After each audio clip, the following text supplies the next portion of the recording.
All right, so I'm here with Randall from Catalyst Games.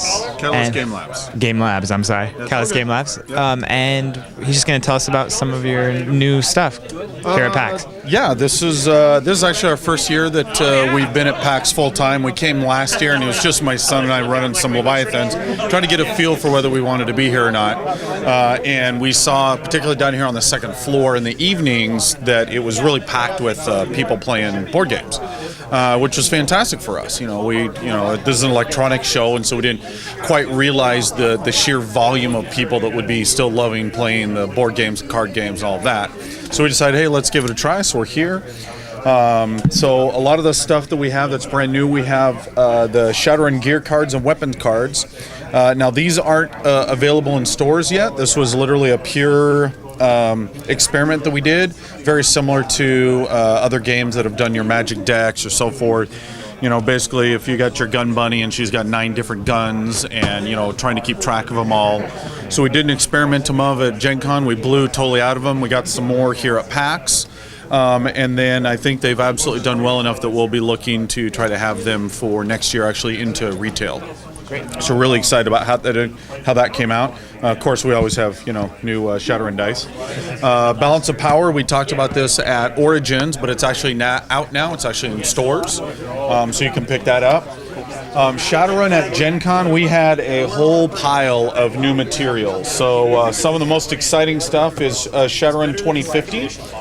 For your Shadowrun fans who recognize, go all the way back to that first Larry Elmore first edition cover. This is all the same characters, just kind of in a different pose. The concept of this book is that Shadowrun was usually always one of those, you play it despite the rules. And now the 4th edition rules are one of the easiest to use. And so this is a source book that takes the setting of 2050 and allows you to take the 4th edition rules and run games through that type of setting. And it was a great time to come out with this because we have, for those who aren't aware of it, or maybe they are, Jordan Wiseman, who's the original creator of Shadowrun, one of the original creators, recently ran his Shadowrun Returns Kickstarter, wildly successful, and they're working on that, and that's actually set in 2050. And so we're actually working very closely with them on that. And it's a great time to have that 2050 source book. People kind of become reacquainted with that timeline as Shadowrun Returns comes along. We have Clutch of Dragons that came out that deals, it's dragons. Who doesn't love dragons? But it's also a lot of the politics of what's going on with dragons in the world, the fallout from that, how runners are being sucked into the ploys of dragons as they're kind of going to war with each other. We have Runner's Black Book 2074. Last year we did Runner's Black Book, and so at Gen Con we had quite a few people saying, well, what's different? And of course the glib answer is, well, everything's different, of course. So it's just great, more cool vehicles, more cool drones, different equipment. Let's see, we had Elven Blood. Again, this isn't available in stores yet per se. Basically, every year we have convention missions that we do, and we decided to create a compilation of those and see whether the fans wanted to be able to get that or not. And again, this went over really well, so there's a very good chance we might continue that experience and turn it into something that you'd be able to order online or at least get through retail as well. I think I stabbed all of the awesome Shadowrun-ness that we have.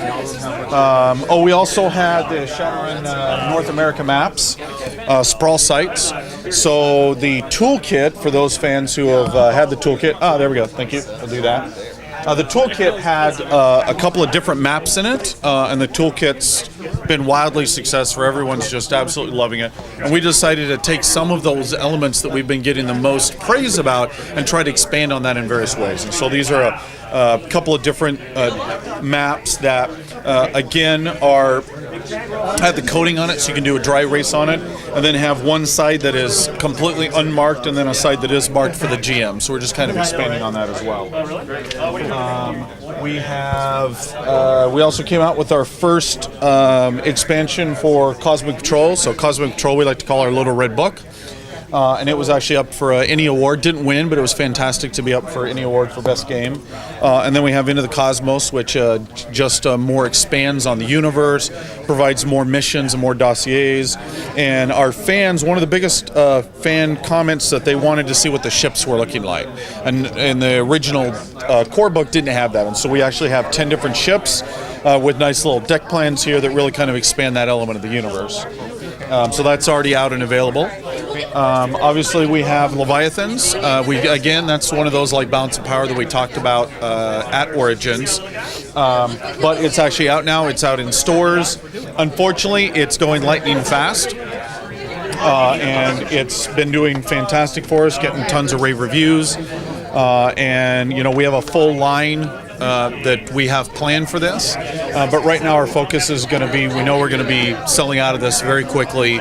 And so we need to lock up second printing and get that flowing as we then roll into the full line that's going to be coming back behind Leviathans. Last thing we have over there, and got a lot of people in there, so we don't quite want to do it. The newest products we have for BattleTech is we have Total Chaos. Total Chaos is a track system book that compiles, it's got something like 100 and plus tracks that allows somebody to kind of run almost through the entire jihad, building their own scenarios as they go, however they want to go. So that's a great product. We then have the Field Manual Starleague Defense Force. This year we've been delving for a couple of years, normally just one product a year, into the various history aspects of BattleTech. One of the things I liked most about having a little more freedom over the last couple of years to delve into historical eras. And so we had, earlier in the year, we had the first Liberation of Terra Volume 1 historical come out. We then had Era Report 2750, and then Field Manual SLDF. And one of my favorite parts, because almost any BattleTech fan who's a BattleTech fan loves their maps, we have some great maps in here that are actually showing all the deployments of the divisions during the Starleague Defense Force. We got probably one of my favorites here, which is all the Castle Bryans that are there. So, and then towards the end of the year, we have the Time of War Companion. A Time of War is the role-playing game for BattleTech, and the companion will obviously be a companion to that, expand it out, provide additional alternate rules for character creation, combat, all of that. So that's kind of what we're doing. If you can kind of peek across the way over there, there is so much electronic excitement that's going on right now with both BattleTech and Shadowrun. We have MechWarrior Tactics, which is a browser-based, turn-based, basically simulation of the board game. And then MechWarrior Online is basically like the spiritual successor to the wildly successful MechWarrior PC games. So it's a sim game. It's also online. We've been demoing those here. We also have Shadowrun Returns, which I talked about. And Jordan will actually be here in I believe tomorrow, doing a Q&A of that. We also have Shadowrun Online, which also ran a successful Kickstarter campaign that just wrapped up at Gen Con from Cliffhanger Productions. We had our own Kickstarter, a lot of Kickstarter themes, obviously. We had our own Kickstarter in the Duke, which is our tile laying game that will should be going to print pretty soon. So, we got a lot of good, exciting stuff. Linear, which is a board game that we have that'll be released next year. There's a free current Facebook iOS mobile device app game for it that's a public beta right now that you can go to. Just go up on Facebook, type in Linear, it'll take you right there. So yeah, we got lots of excitement both in board games and our tents of Shadowrun and BattleTech, and a lot of new stuff that we're trying to do.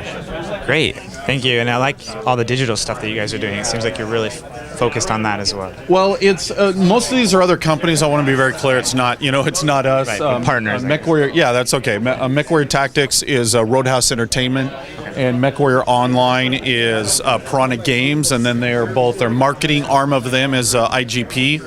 But yeah, we're working very closely with them. I am incredibly lucky feeling to be doing continuity editing, working with both the MechWarrior Online and MechWarrior Tactics.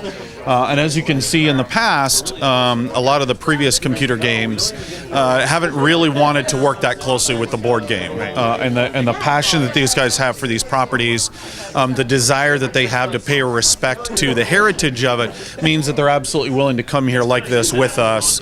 It's all about branding every aspect and getting everyone excited about it, every aspect, whether it's fiction, playing the board game, or playing the computer game. So a lot of great stuff going on.